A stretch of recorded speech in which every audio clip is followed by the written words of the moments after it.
안녕하세요. 저는 인천에 사는 35살 싱글맘이에요. 현재 인천의 한 대학교 앞에서 카페 운영을 하고 있습니다.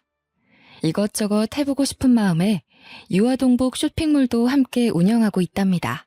투잡을 하며 육아까지 하느라 정신없고 힘든 건 사실이지만요. 한참 말을 하기 시작한 5살 된 아들과 저는 너무 행복한 일상을 보내고 있어요. 3년 전에 아버지가 돌아가셨는데 제가 이혼까지 하고 싱글맘이 될 수밖에 없었던 사연을 들려드리고자 해요. 그 사건을 계기로 사람은 겉만 보고 판단하면 안 된다는 걸 뼈저리게 느꼈거든요. 여러분들에게 제 이야기를 들려드리면 많은 공감이 될 것 같습니다. 저는 원래부터 사람을 좋아했는데요. 외동으로 자란 탓에 형제가 있으면 좋을 것 같다는 생각을 늘 했었습니다. 제가 외동인 이유는 엄마가 저를 낳고 자궁 쪽에 문제가 생겨 수술을 하셨기 때문이에요. 출혈도 심하셨고 원래 몸이 약하셨던 분이라 출산 후에 건강 상태가 많이 안 좋아진 상태셨죠. 결국 어머니는 수술 후유증과 합병증으로 제가 초등학교 3학년이 된 해 돌아가셨어요. 홀로 남겨진 아버지는 엄마의 죽음 슬퍼할 겨를도 없이 어린 저를 키우셔야 했지요. 아버지는 시골에서 농사를 지으시며 저를 부족함 없이 뒷바라지 해주셨어요.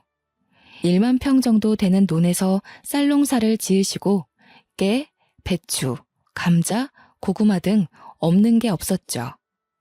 주로 농수산물 시장에 직접 내다 팔기도 하셨지만 마트나 백화점에도 납품을 하셨답니다.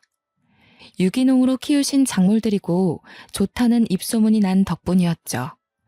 아무튼 아버지는 저를 키우시면서 유행에 뒤처질까 계절마다 새로운 옷을 사입히셨고 남들이 웬만하면 가지고 있는 아이들한테 인기 있는 것이면 무조건 사주셨고 엄마 없이 자란 티를 내면 안 된다며 머리도 손수 묶어주시기까지 하셨는걸요. 그렇게 유년 시절을 보내고 대학을 졸업하고 막 사회에 발을 들이기 시작할 무렵이 되었죠. 당시 25살이었던 저는 유아교육과를 졸업하여 어린이집 교사로 근무를 시작하게 됐습니다. 예쁘고 귀여운 아이들과 생활을 하다 보니 매일매일이 활기찼어요. 한 명도 아니고 아이들을 보육하는 건 상당한 에너지를 필요로 하지만 저에게 와서 안기는 아이들을 보면 없던 힘도 솟아나곤 했죠.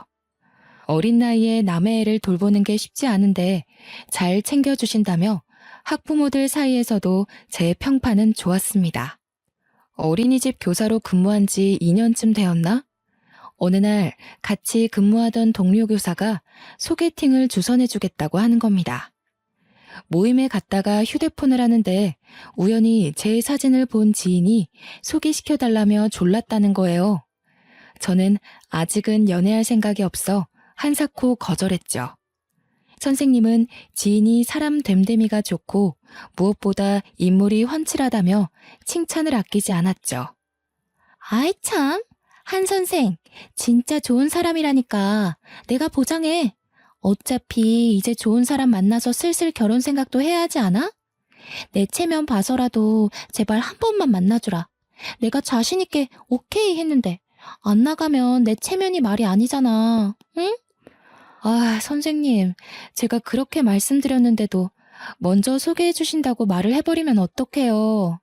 진짜 선생님 부탁이니까 나가는 거예요? 잘 안 돼도 제 탓 아니에요. 그래. 내가 한 선생님 의사도 안 물어보고 마음대로 소개시켜 주겠다고 한 건 미안해. 그래도 아까운 사람이니까 소개시켜 준다는 거지. 나 믿고 한번 잘해봐. 자신의 얼굴을 봐서라도 만나달라고 사정을 하는 통에 결국 소개팅 자리에 나가버렸죠. 그 남자는 저보다 2살이 많았고 금융업계에서 일하는 펀드 매니저였어요.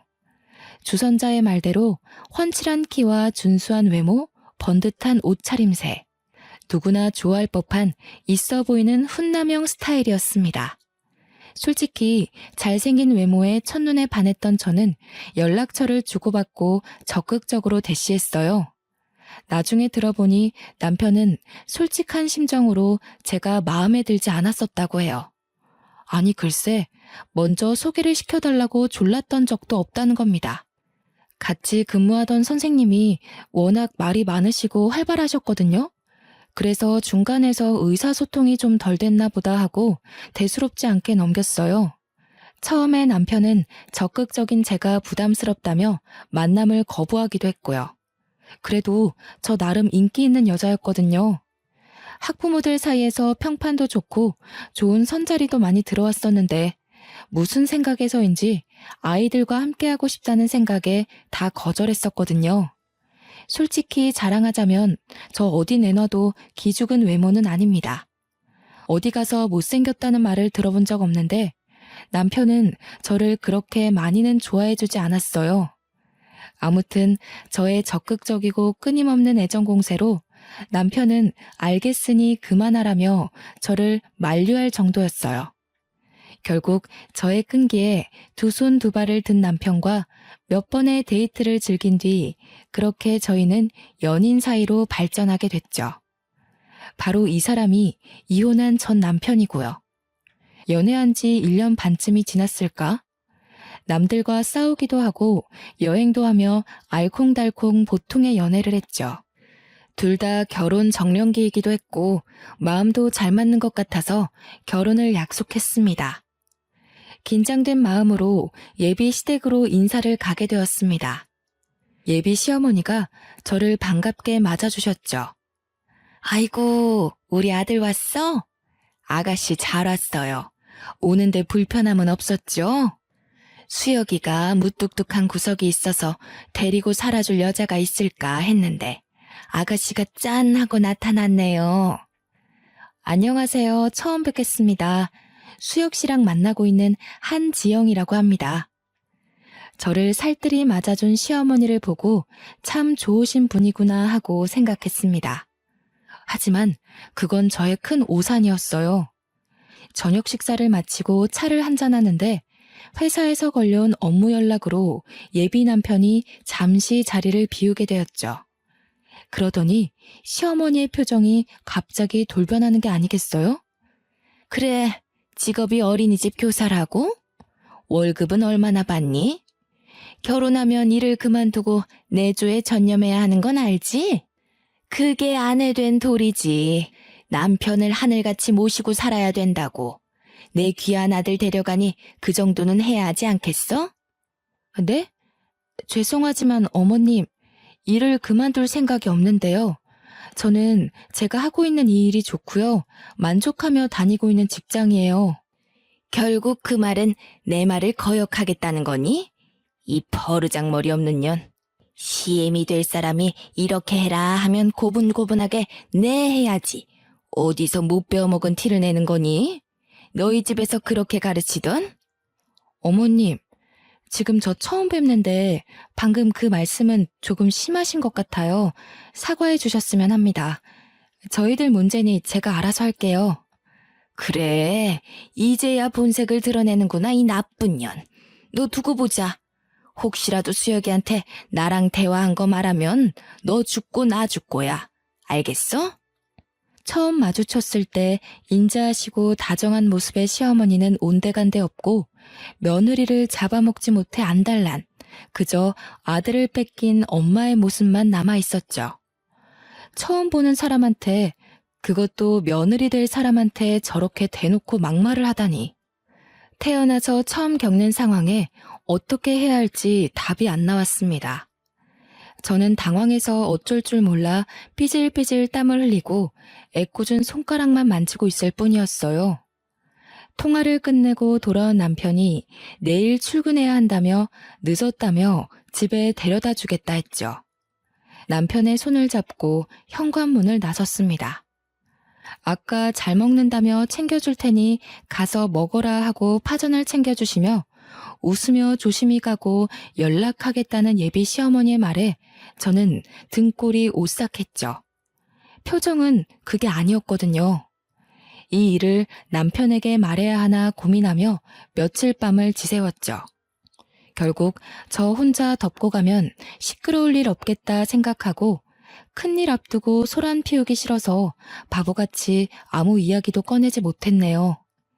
시간이 가는 줄도 모르고 정신없이 결혼 준비를 했어요. 시모가 될 사람은 제가 엄마가 없다는 이유로 도가 지나치게 간섭했어요. 그때는 남편을 사랑했기에 미련하게 당연한 일이라 생각하고 내내 하며 고분고분 잘 따랐죠. 원래 그렇게 해야 되는 것인 줄 알았거든요. 사돈댁에 밉보일 일 없다며 아버지는 있는 돈 없는 돈 긁어 모아서 제 결혼에 보태주셨고요. 시모는 굳이 집을 남편이 근무하는 직장 근처로 얻으라고 하셨습니다. 일하느라 피곤한 아들 배려해야 한다면서요. 결국 신혼집을 제가 일하는 어린이집과 왕복 2시간 거리에 있는 곳으로 장만하게 되었습니다. 시내 한복판에 있고 고급형 주상 복합 아파트라 가격이 사악했어요. 무리를 해 얻은 집이라 앞으로 어떻게 살아야 하지 막막하기만 했죠. 왕복 2시간을 대중교통을 타고 출퇴근하는 것은 여간 힘든 일이 아니었습니다. 시간이 흘러 상견례 날도 다가왔습니다. 아버지는 시골에서 먼 길을 올라오시느라 피곤한 상태셨어요. 하나밖에 없는 딸이 사돈댁에 밉보일까 걱정도 이만저만 아니셨죠. 상견례를 하기로 한 식당에 먼저 도착해 기다렸는데 약속 시간보다 20분 정도 늦게 시어머니랑 남편이 온 겁니다. 그래, 뭐 오는데 차가 많이 막혔나 보다 그렇게 이해하고 넘어갔어요. 그런데 아버지 면전에 대고 시어머니가 말씀하는 게 너무 가관이었습니다. 부족한 딸 자식 이렇게 시집 보낸다 하니 아쉬울 따름입니다. 제가 아이 엄마가 먼저 하늘나라로 가고 그래도 부족함 없이 키웠다고는 하는데 사돈댁에 누만 안 됐으면 하는 바람입니다. 저희 딸 잘 부탁합니다. 사돈, 지영이는 어디 가도 이런 신랑감 못 구해요. 우리 잘난 아들이 좋다고 하니까 결혼시키는 거고요. 지영이 아직 배울 게 많아 보입니다. 그리고 결혼하실 때 얼마나 보태주실 예정이세요? 필요하신 부분이 있으면 언제든지 말씀해 주세요. 딸아이 하나 시집 보내는데 그 정도도 못해줄 부모가 어디 있나요? 원하시는 게 있으시거든 아이들 통해서 말씀해 주시죠. 시어머니는 대놓고 아버지에게 얼마를 해줄 수 있냐며 무엇을 해주겠냐며 따지듯이 물으시더라고요. 요즘은 반반 결혼이 유행이어서 저도 당연히 그런 식으로 하겠지 했는데 귀한 아들이랑 결혼하니 그 대가를 치러라. 그런 뜻으로밖에 안 들렸어요. 상견례가 끝나고 이 결혼을 해야 하나 속으로 망설였지만 아버지께서는 사돈댁도 자기 아들 걱정하는 마음에 그렇게 말한 거 아니겠냐며 좋게 생각하라고 하시더라고요. 아니나 다를까 며칠이 지나 남편을 통해 예단 예물 목록을 보내셨어요. 목록을 보니 정말 기가 찼습니다. 집에 들어가는 돈은 반드시 각자 집안에서 절반씩은 보태야 하고 혼수 예산은 원래 신부가 해오는 게 전통이라며 가전이며 가구, 신랑에게 새 차를 뽑아줄 것을 요구했고 시어머니의 꾸민비 명목으로 2천만 원을 별도로 달라고 하신 게 아니겠어요? 저는 그날로 남편을 불러 이건 너무한 것 아니냐며 따져 물었어요. 자기도 자세히 보지는 않았다며 원래 그 정도 하는 거 아니냐는 말만 되풀이할 뿐이었죠. 저는 이 결혼은 아니다 싶어 다시 생각해보자고 했습니다. 남편은 세상 물정을 잘 모르는 것 같았어요. 직업만 펀드 매니저면 뭐합니까? 막상 자기 결혼 문제로 이렇게 트러블이 생기는데 중간 역할도 못하고 도저히 안 되겠다고 판단되어 양가 집에 결혼은 없던 걸로 하자고 말하려던 찰나에 남편이 울며 불며 매달리고 난리가 났습니다. 한번 생각해달라며 결혼하면 자신이 알아서 단돌이하고 중간 역할도 잘하겠다며 무릎까지 꿇고 싹싹 비는 거 아니겠어요? 저는 남편을 사랑하는 마음이 남아있었기에 그 꼬임에 넘어가 용서하고 말았죠. 남편이 말한 내용을 각서로 받아 고이 간직하고 약속을 어길 시 이혼을 하겠다고 엄포를 놓았어요. 지금 생각해보면 그때라도 멈췄어야 했습니다. 어쨌든 시간이 지나 저희는 결혼식을 무사히 올렸어요. 하와이로 신혼여행도 다녀왔고요. 친정에 먼저 들러 아버지와 오순도순 이야기도 하고 아버지랑 친한 동네 어르신들께 식사도 한 끼 대접해 드렸습니다. 피곤함에 하룻잠을 자고 다음날 시댁에 갔는데 시어머니가 처음처럼 살뜰하게 반겨주는 게 아니겠어요? 이제 며느리가 됐으니 잘해주시려나 보다 하고 생각했죠. 남편은 피곤하다며 저녁을 먹고 먼저 샤워를 하겠다고 욕실에 들어갔는데 아니나 다를까 시어머니가 저에게 이리 와보라며 안방에 들어가서 이야기 좀 하자네요. 예, 너는 도대체 어디서 배워먹지도 못한 티를 내는 거니?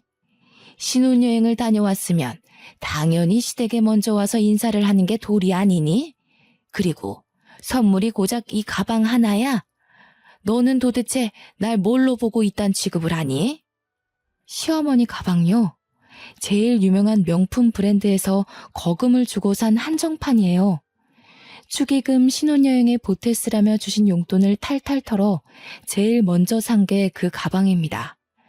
1,000만 원이 넘는 거금을 들여 장만해 드렸는데 좋아하시긴커녕 면박을 주시더라고요. 죄송해요. 지금 아버지도 혼자 계시고 적절하실 테니 수혁 씨가 먼저 찾아뵙자고 했어요. 어머님께는 잘 말씀드렸다길래 그런 줄 알았어요. 그리고 어머님, 저희가 그래도 고심하면서 고른 가방이에요. 한정판이라서 어렵게 구했어요. 어머님이랑 잘 어울리실 것 같아서요. 이깟 가방이 뭐라고. 암만 수혁이가 미리 말했어도 그렇지. 다 거절하고 시댁에 먼저 와서 한복 입고 절하고 그래야 하는 거야. 이래서 가정교육이 참 중요한 건데 어디 가서 엄마 없는 티 내고 다니지 말렴. 그나저나 너 일은 그만뒀니? 아직 다니고 있어요. 당장 그만두기는 뭐해서 올해까지만 다니기로 했어요. 인수인계 문제도 있고요. 뭐? 내가 결혼 전에 그렇게 말했잖니? 벌써부터 우리 수혁이 굶기려고 작정했니? 넌 이 시애미 말이 말 같지도 않아? 벌써부터 내 말을 무시해? 어머님, 그게 아니라요. 솔직히 저도 일을 조금 더 하고 싶은 욕심도 있기도 하고요. 아직 어린이집에서 사람을 못 구했어요. 이해해 주시면 안 될까요? 결국엔 이 시애미 말을 무시하고 네 고집대로 하겠다는 거구나. 이 건방진년 아주 못돼 처먹었구나. 죽은 네 애미가 이렇게 가르치던? 아니면 혼자 사는 네 애비가 시애미 말 무시하며 살라고 가르치던? 저는 돌아가신 엄마로 모자라서 아버지까지 욕보이며 막말을 하시는 시어머니를 보며 울컥했지만 결혼한 지 일주일도 안 되었는데 집안에 큰 소리가 나면 안 된다 생각해서 그저 고개를 푹 숙이고 화를 삭힐 뿐이었죠. 왜 이때 대들지 못했나 후회만 가득하네요. 남편이 씻고 나오자 이상한 분위기를 감지했는지 시어머니에게 왜 그러냐고 묻더라고요.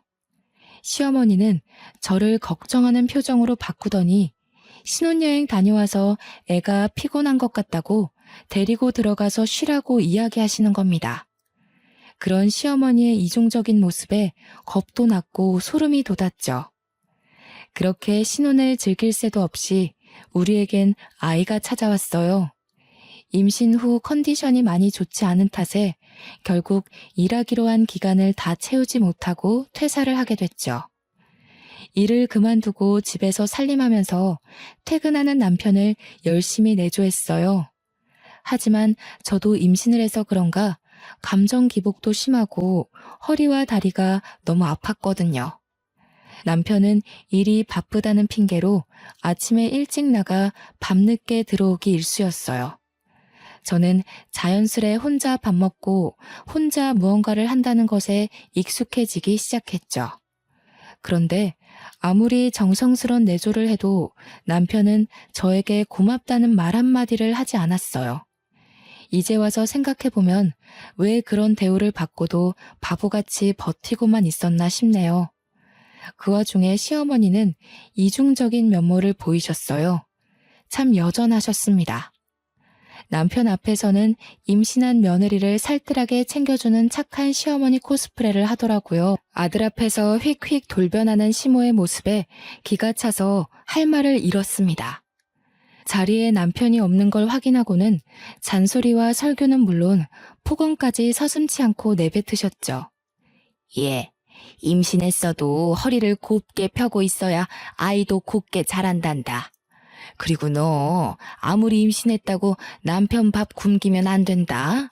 애 가진 게 뭐 대수니? 나 때는 애 낳고 하룻밤 자고 나가서 바로 일도 하고 그랬어.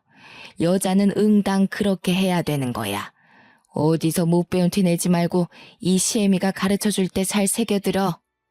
이후에도 계속되는 시어머니의 두 얼굴에 결국 참지 못하고 남편한테 이야기했습니다. 근데 남편의 반응이 가관인 거예요. 임신해서 너무 예민한 거 아니냐며 진정 좀 하라면서요. 당신 지금 임신했다고 너무 예민하게 구는 거 아니야? 난 우리 엄마가 당신한테 엄청 잘해주는 모습만 봐서 좀 안 믿긴 해. 그리고 이중적인 모습이라니 단어가 좀 그렇다. 그래도 시어머니인데 당신이 좀 이해하고 받아줄 수는 없어? 좋은 게 좋은 거라고 하잖아. 설마 엄마가 안 좋은 뜻으로 그런 말 할 사람도 아니고. 당신이 좀 예민한 것 같아. 당신은 내가 힘들다고 말하면 한 번쯤은 얼마나 힘들었냐고, 많이 힘들었냐고 위로해 줄 수는 없어? 진짜 너무하다. 다른 사람도 아니고 당신 와이프가 이렇게 힘들다는데 내 말에 공감 하나 안 해주잖아. 역시 남의 편이라더니 그 말이 딱 맞네. 조금만 참으라는 말이 그렇게 어렵냐? 엄마가 악의적으로 너한테 뭔가를 했다면 벌써 소란이 나도 났겠지. 어른이 노파심에 그러는데 너가 좀 이해해라. 가만 보니 임신해서 그런가 왜 이렇게 사람이 신경질적이야? 뭐? 말 다 했어? 나 임신하고 하루라도 다리 뻗고 깊게 잠든 적 없어. 당신이야말로 나한테 관심 좀 가져. 그래도 제 딴에는 어머니 말씀처럼 남편 내조 잘해주려고 매 끼니 밥도 해먹이고 최대한 피로감을 풀어주려고 퇴근 후에 뭐 사달라고 따로 부탁하는 것도 없었거든요. 근데 저더러 참으라고만 하니 너무 기가 찼습니다. 막달이 다가올수록 둥그렇게 불러온 배를 부여잡고 일하는 게 쉽지 않았어요. 제가 낑낑대는 모습을 보이니 남편은 몸 생각부터 하라고 이제 식사 준비 안 해줘도 괜찮다고 하더라고요. 몸이 무겁고 움직이기도 벅찬 탓에 밥을 차려주지 못했지만 남편도 알아서 잘해 먹으니 걱정은 없었습니다. 며칠 뒤 어김없이 시어머니가 전화를 했습니다. 너 어제도 시혁이 밥 안 차려줬다며? 걔가 착해서 그렇지. 너 왜 우리 아들 굶기니? 안 그러기로 나랑 약속까지 했잖아. 내가 애초에 너 같은 애를 집안에 들이는 게 아니었어. 서로 좋다고 하니까 마지못해 결혼시켰지. 에휴, 며느리 복이 이렇게 없어서야. 남편에게 말해봤자 저만 이상한 여자가 될 것 같아서 속에 꾹 담아두었어요. 제가 이러려고 남편과 결혼했나 싶을 정도로 한심하다는 생각도 들더군요. 아이가 태어나고 밤낮이 바뀌어가며 육아를 하는데 너무 힘들고 지치더라고요. 배고파서 우는 건지 어디가 불편해서 우는 건지 알 길이 없었어요. 아이는 저를 찾아 자주 보챘고 도저히 안 되겠어서 아이를 안고 저도 같이 몇 번 울었습니다. 한 번은 남편에게 아이를 잠시 봐주면 금방 씻고 오겠다고 했어요. 씻고 나오니 남편은 정말 아이를 쳐다만 보고 있는 겁니다. 아이가 100일이 지날 때까지 기저귀 한 번 안 갈아본 사람이에요. 아이를 낳고 조리원에서 수유하느랴 몸조리하느랴 정신없는데 남편은 편한 침대에 누워만 있고 제가 무얼하던 신경 안 쓰고 잠만 잘 자는 사람이었어요. 그렇게 점점 남편에 대한 기대감조차 없어져 갔죠. 어느 날 저는 청천벽력 같은 소식을 듣게 됐습니다. 아버지 옆집에 사는 친하게 지내시던 김씨 아저씨가 저에게 전화를 하신 거예요. 어이, 지용이 잘 있는가? 지금 좀에 심각해서 내가 전화를 했구먼. 한씨가 자전거 타고 오다가 그만 트럭이랑 교통사고가 나불었어. 내가 연락을 받아서 급하게 병원에 데리고 왔구먼. 조금 상황이 심각하니까 어서 와야 쓰겄어. 아버지가 이웃집에 농사를 도와주고 집으로 오시는 길에 교통사고를 당하셔서 병원으로 이송했는데 생각보다 많이 위독하시다는 겁니다. 아저씨와 전화를 끊은 뒤 남편에게 연락해 아이를 맡기고 저 혼자 병원을 가보려고 했습니다. 여보, 어떡해? 아빠가 교통사고가 크게 나셨나 봐. 지금 병원에서 응급처치 중인데 아저씨 말로는 상태가 많이 위독하시대. 근데 나 애 혼자 두고 병원 못 가겠어. 그러니까 여보가 와서 잠깐만 애 봐주면 금방 갔다 올게. 뭐? 그런데 어쩌지? 나 지금 중요한 회의 중이거든. 조금 있다가 다시 전화할게. 뭐? 회의? 우리 아빠가 지금 돌아가시게 생겼는데 당신은 그딴 회의가 중요해? 막말로 당신 어머니가 다쳐도 이런 식으로 모른 척 할 거니? 아니잖아. 당신 장인어른이야. 회의고 뭐고 당장 집으로 와. 뭐래? 내가 중요한 회의라고 말했지. 잘못하면 몇 억이 순식간에 날아가는데 네가 좀 이해해주면 안 되냐? 바쁘니까 좀 끊어. 세상에, 정말 기가 막히지 않나요? 저런 사위가 또 어디 있을까요? 장인어른이 당장 돌아가시게 생겼는데 회의해야 한다며 끊으라는 저 태도. 기가 막히고 화가 났지만 우선 아버지를 뵈야 했기에 6개월 된 아이를 들쳐매고 힘겹게 아버지가 계신 병원으로 달려갔어요. 택시를 타고 어렵사리 병원에 도착한 저는 응급실에 누워 계신 아버지를 보고 오열하고 말았습니다. 아버지는 산소호흡기를 단 채 힘들게 숨을 쉬며 누워 계셨고 무지 고통스러워 보이셨어요. 출혈이 심한 탓에 온몸에는 붕대를 감고 계셨고 소독약이 코를 찌를 정도였죠. 한기태 씨 보호자 되십니까? 현재 몸 내부 출혈이 너무 심합니다. 의식도 없는 상태고요. 기계로 호흡만 얕게 하고 계시는 상태라 오늘 내일이 고비가 될 것 같습니다. 마음의 준비를 하고 계셔야 할 것 같습니다. 그 말을 듣는데 하늘이 무너지는 것만 같았습니다. 6개월이 된 아이 옆에서 눈물만 뚝뚝 흘리며 아버지를 살폈어요. 그런데 다음날 아침 아버지가 기적적으로 의식을 되찾으시며 힘겹게 손가락을 움직이셨어요. 힘겹게 눈을 떠서 저와 아이를 보고는 아빠가 정말 미안해 이 말 한마디만 남긴 채 그대로 눈을 감으셨습니다. 순식간에 호흡이 정지된 아버지의 손을 잡으며 세상이 떠나가라 오열했어요.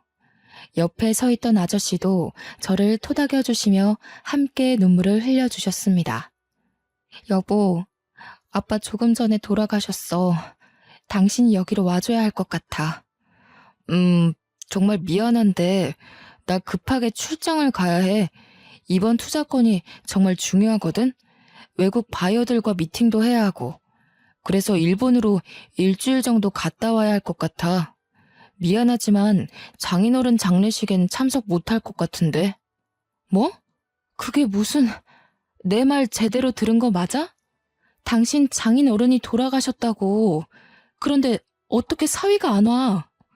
아니, 지금 눈앞에 있는 이 투자권 놓치면 나한테 얼마나 손해인지 알긴 알아? 막말로 장인어른이야 이미 돌아가셨으니 내가 나중에 따로 찾아뵈면 되는 거 아니야? 산 사람은 살아야지. 왜 그렇게 융통성이 없어? 당신 정말 1억이야? 어머니가 돌아가셔서 내가 장례식에 안 가면 당신한테 내가 똑같이 말하면 기분 좋겠어? 뭐? 여기서 갑자기 산 사람을 죽내 만에 그 이야기가 왜 나와?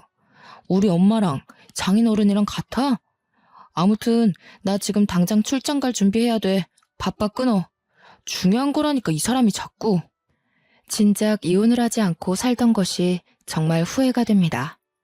장인어른이 돌아가셨는데 아무리 그래도 그렇지 그놈의 출장이 대수인가요? 저는 남편과는 더 이상 같이 결혼 생활을 유지할 이유가 없다고 생각했어요. 장례식이 끝나면 곧바로 이혼을 해야겠다고 결심했죠. 그 와중에 시댁에선 장례식장과 거리가 멀다고 사람 한 명 안 오고 고작 조의금 30만 원을 보내온 게 전부였습니다. 남편에게 몇 번 더 연락은 했지만 정말로 출장을 가버린 건지 끝끝내 받질 않더군요. 아버지를 황망히 보내드리고 오는 아이 달래느라 정신없이 장례식장에 앉아있는데 한기택 씨 따님 되냐며 어떤 사람이 찾아오는 게 아니겠어요? 안녕하세요. 저는 재산 상속 전문 변호사 김윤호라고 합니다. 한기택 씨가 생전에 작성해 놓은 유언장 전해드리려 합니다. 유언장에는 한기택 씨가 살아생전 농사짓던 땅과 집, 나머지 재산을 모두 한지영 씨에게 상속한다는 내용입니다. 확인해 보세요. 사실 집터와 농사짓던 땅이 가치가 있는 땅처럼은 보이지 않아서 애초에 상속 생각 안 하고 있었거든요. 별 기대를 안 했는데 그곳이 재개발 구역으로 선정되면서 땅값이 폭등했다는 거예요. 대충 계산해보니 15억 정도 되는 거금이었고요. 저는 장례식을 치른 후 은행, 서류 등 정리를 하고 집으로 올라왔죠. 차근차근 이혼 준비를 시작했습니다. 아버지가 살던 집과 땅은 모두 처분했어요. 상속세를 제외하고 정확하게 11억 7천만 원 정도 금액이더라고요. 남편은 제가 상속받는 사실을 모르는지 발인이 끝나고도 얼굴을 비추지 않았습니다. 그리고 남편이 돌아오기 전에 제 짐은 전부 싸서 새로운 보금자리에 모두 보내놓았죠. 그렇게 짐 정리가 얼추 끝났을 때 뻔뻔한 남편이 캐리어를 끌고 나타났습니다. 얼굴을 마주하고도 한마디 말을 걸지 않았더니 실실 웃으면서 자기가 미안했다며 이제부터 잘할게 한마디 말하고는 쏙 지방으로 들어가더라고요. 심지어 우리 아빠 장례식이 어땠는지, 발인은 어디에 했는지 묻지도 않았습니다. 남편 모르게 이혼 전문 변호사를 선임해 이혼 소송을 위한 준비를 마쳐가고 있었습니다. 저 솔직한 심정으로요. 이제 와서 하는 말이지만 그때 남편이 혼자 고생시켜서 미안하다고 한마디만 했어도 이혼을 다시 생각해봤을 거예요. 아이를 생각해서라도 용서하고 살았을 거란 말입니다. 하지만 이미 사위로서의 도리를 저버렸고 우리 아이에게 아빠로서 의무도 다하지 않았기에 이혼 생각은 변함이 없었습니다. 이혼을 결심한 뒤로 집안일에는 손을 뗐죠. 아니나 다를까 며칠도 안 돼서 집안 꼴이 정말 엉망이 되어갔습니다. 시어머니가 집에 와서는 집안 꼴이 이게 뭐냐고 우리 아들 밥은 어쩌냐며 소리치는데 더 이상 들을 이유도 없고 더 듣다가는 제가 욕을 할 것 같더라고요. 그래서 아이를 업고 안방으로 들어갔는데 시어머니가 뭐 하는 짓이냐며 소리를 지르대요. 더는 못 살겠습니다. 아무리 제가 엄마 없이 자랐고 부족한 며느리지만요.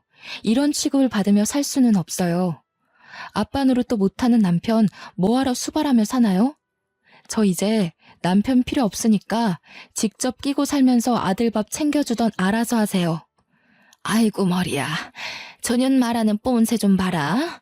너 내가 엄마 없이 자란 티 내지 말라고 했어 안 했어? 이게 오냐오냐 하니까 아주 기어오르는구나. 당신 말 다 했어? 내가 다 사정이 있다고 그렇게 이야기했는데 이러기야? 나가도 애는 두고 나가. 당신이 무슨 능력이 있어서 애를 키워? 능력이 없는 건 당신들이야. 장인어른이 돌아가셨는데 그깟 출장이 중요해서 처자식은 안중에도 없는 당신이나 그저 아들아들하며 끼고 살려는 시어머니나 똑같아. 당신 그 얼마 안 되는 돈 나는 필요 없으니까 개나 줘버려. 말이면 단 줄 아냐 이년아?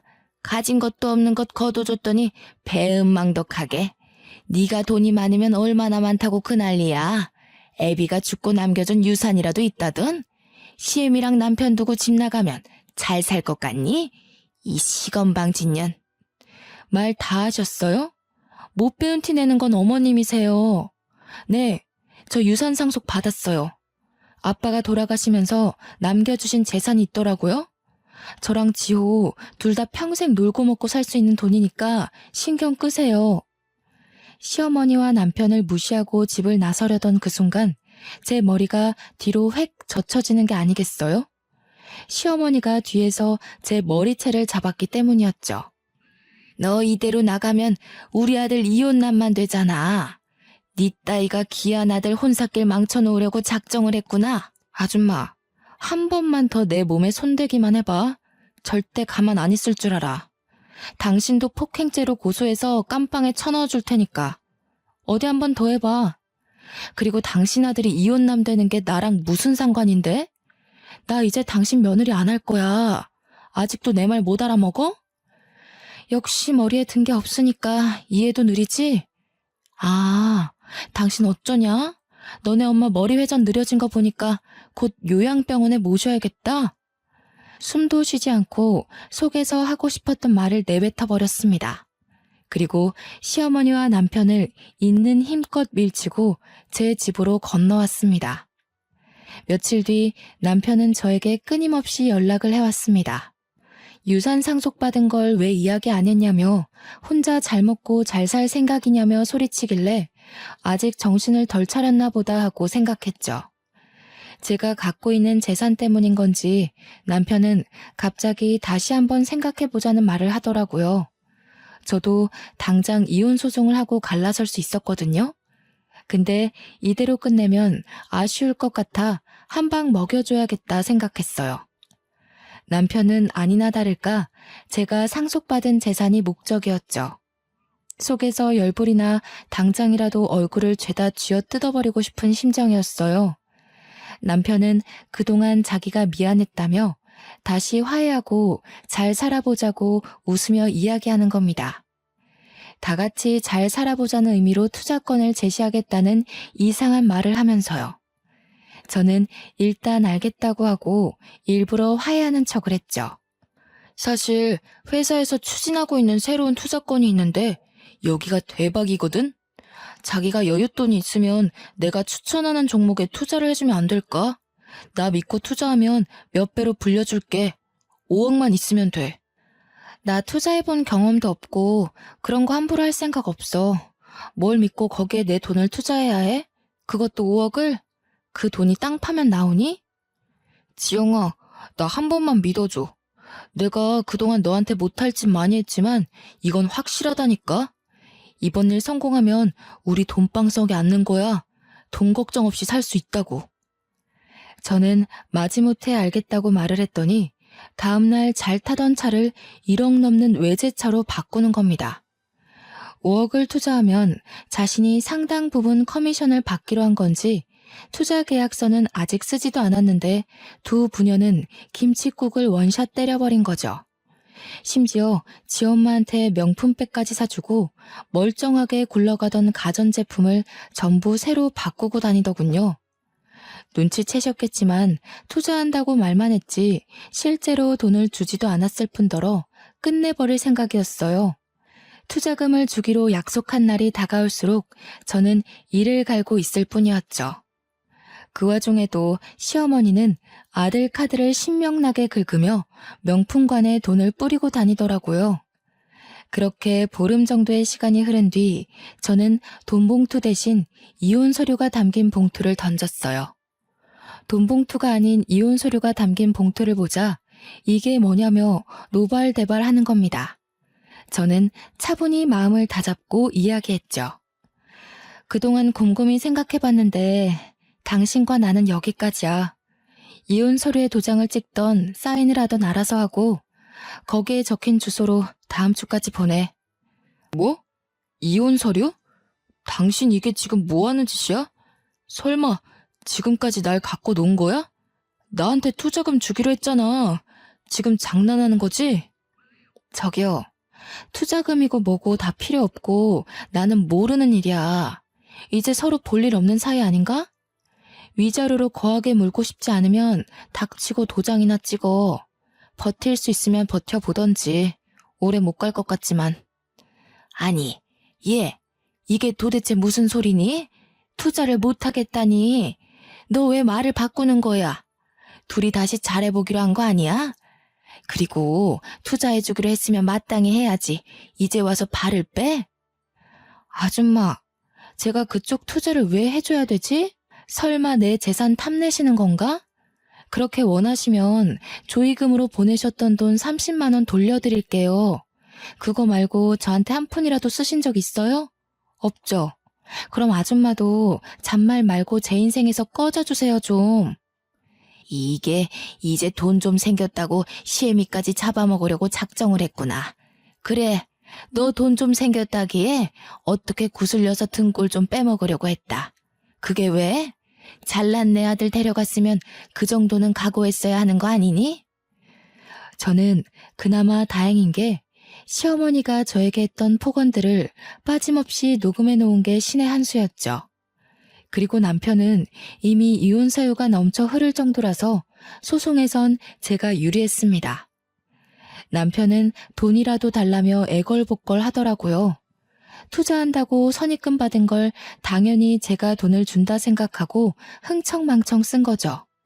외제차의 명품에 집안을 통째로 바꾸다시피 하며 돈을 펑펑 써댔으니까요. 당신 정말 왜 이래? 그거 해결 못하면 집을 팔아서라도 메꿔야 해. 이러다가 나랑 엄마 길거리에 나앉아야 한다고. 사람 미치는 꼴 보고 싶어서 이래? 투자금 보태주기로 했으면 보태줘야지. 당당하던 당신 모습 어디 갔니? 내가 그동안 기회도 여러 번 줬어. 하지만 그 기회를 날린 건 당신이랑 어머니야. 그러게 살아생전 우리 아버지한테 조금이라도 잘했어야지. 당신이 나랑 지호한테 한 게 뭐가 있어? 차려주는 밥 먹으며 지할 일만 했지. 아무튼 서류 다음 주까지 내 변호사 통해서 보내도록 해. 2년이 오냐오냐 하니까 한 번도 아니고 2번씩이나 우릴 갖고 놀아? 잘 됐다. 이왕 이렇게 된 거 오늘 너랑 나랑 한판 하자. 시어머니는 상황 파악이 안 되셨는지 또 제 머리채를 잡으시더군요. 지난번에 이어 2번째예요. 너무 손버릇 고약한 아줌마 아닙니까? 남아있던 일말의 동정심마저 사라진 저는 그 아줌마를 간신히 떼어냈습니다. 당신들, 특히 아줌마, 내가 경고 안 했나요? 한 번만 더 내 몸에 손대면 가만 안 있는다고 했죠? 뒷감당 어떻게 하시려고 그러세요? 그냥 조용히 서류에 도장 찍어주면 될 일이었는데 일을 크게 만드시네. 감옥에서 남은 여생 보낼 준비하세요. 한바탕 난리친 뒤에도 돈을 달라며 돈을 주기 전에는 절대 이혼을 못한다며 끈질기게 연락을 해왔습니다.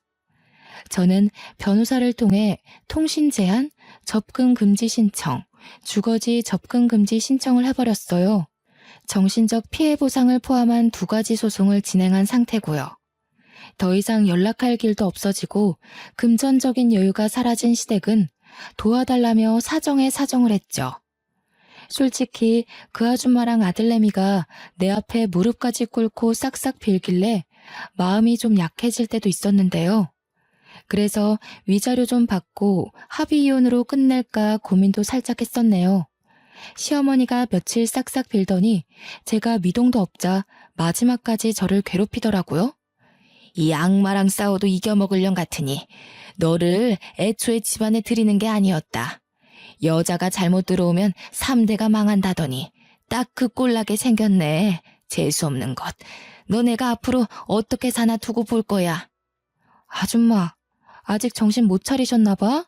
그쪽 아들과 저 이제 아무런 사이도 아니에요. 그리고 저 요즘 아줌마 때문에 녹음기 들고 다녀요. 물론 아줌마가 금방 욕한 것도 다 녹음되어 있어요. 심심한데 경찰서 한번 갈래요? 완강한 태도로 대하니 더 이상 말은 않더라고요. 결국 저는 봐주는 것은 뒤로 하고 그대로 소송을 진행하기로 했습니다. 당연히 제가 모은 증거들이 도움이 되어 저는 승소했죠. 시댁은 저에게 위자료 5천만 원과 정신적 피해 보상금까지 더해 총 7,800만 원을 배상하라는 판결을 받았고요. 돈이 없던 그들은 어떻게 7,800만 원을 주냐며 생떼를 부렸지만 집이든 차든 명품백이던 갖고 있는 거 전부 팔면 되겠네요 한마디 해주고 나왔어요. 정확히 2달 뒤 7,800만 원을 배상받았고요. 그 뒤로 어찌 되었는지 알 수는 없지만 변호사를 통해 들은 바로는 전 남편은 시댁 집까지 팔아서 위자료를 겨우 메꿨다고 하더라고요. 그리고 투자권 유치에 실패한 남편은 책임을 물어 회사에서 잘리고 일용직까지 전전하며 구직 활동을 이어오고 있다고 전해 들었네요. 그렇게 2년이 지난 지금은 재택근무로 유아동복 쇼핑몰을 운영하고 있어요. 처음에는 한 달에 100만 원도 수익을 내지 못했거든요. 그런데 꾸준하게 인터넷 홍보를 했더니 금세 맘카페에 소문이 제대로 나서 매출도 상승해 월 5, 600만 원 정도의 수익을 내고 있고요. 또 이대로 만족하지 않고 남는 시간을 활용해 카페를 차렸어요. 투잡으로 일하니 월마다 제가 가져가는 수익은 어마무시했습니다. 물론 아빠가 제게 남겨주신 재산이 아니었다면 힘들었을 거예요. 시간이 흐르고 카페도 어느 정도 적응을 하니 벌써 이혼을 하고 싱글맘이 된 지 5년 차가 되었네요. 아이가 이제 말문이 트여 대화할 맛도 생기고 하루하루 다르게 커가는 모습을 보며 지내고 있는데요. 가끔은 이혼이라는 흠이 생겨 아이가 훗날 우리 집은 왜 남들과 다르냐고 물으면 어떻게 설명을 해줘야 할지 막막하기도 합니다. 제가 당당하고 떳떳한 모습으로 살면 나중에 아이가 저를 이해해주리라 생각해요. 제 선택이 앞으로의 더 나은 우리를 위한 선택이었음을 이해하고 존중해주지 않을까요? 앞으로 제 앞날은 더 창창할 거니까요. 저도 제 인생에 있어 이런 고난과 역경을 이겨내고 지금은 행복하게 잘 살고 있는데요. 여러분도 제 사연을 읽으면서 공감되는 부분도 있으셨을 거고 그렇지 않기도 하셨을 거예요. 세상을 살다 보면 사람마다 살아가는 인생은 다 달라서 무궁무진한 것 같아요. 희망 속 삶은 보석처럼 반짝인다는 말이 있듯이 앞으로 여러분의 앞날에도 반짝반짝 빛나는 일만 가득할 거라 믿어요. 저의 긴 사연을 읽어주셔서 감사합니다. 행복하세요.